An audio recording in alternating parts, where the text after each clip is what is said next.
ვფიქრობ, დღეს რაიმე პროგნოზების გაკეთება არის ძალიან რთული, უფრო მეტად არ არის სასარგებლო. ერთი რამ შეიძლება ითქვას, რომ ალბათ ადგილობრივი თვითმმართველობის არჩევნები დღევანდელ ვითარებას თუ ავიღებთ, რომ ასეთი დარჩება, იქნება სრული ბუტაფორია.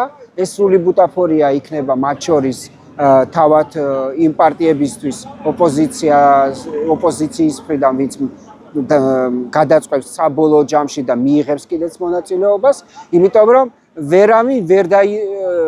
ასე ვთქვათ, ვერ დაიცავს ვერანაირ ოპოზიციურ ხმას, არც დამკვირვებლები იქნებიან, არც ადგილობრივი, არც საერთაშორისო, ყოველ შემთხვევაში ჯერჯერობით ასე არის ვითარება და ისე არის გაუარესებული თვითონ საარჩევნო კანონმდებლობა, რომ ნებისმიერ ციფრს დაიწერს ქართული ოცნება ნებისმიერ დროს და მომენტში. მაგრამ არჩევნები არ ყალბდება მხოლოდ არჩევნების დღეს.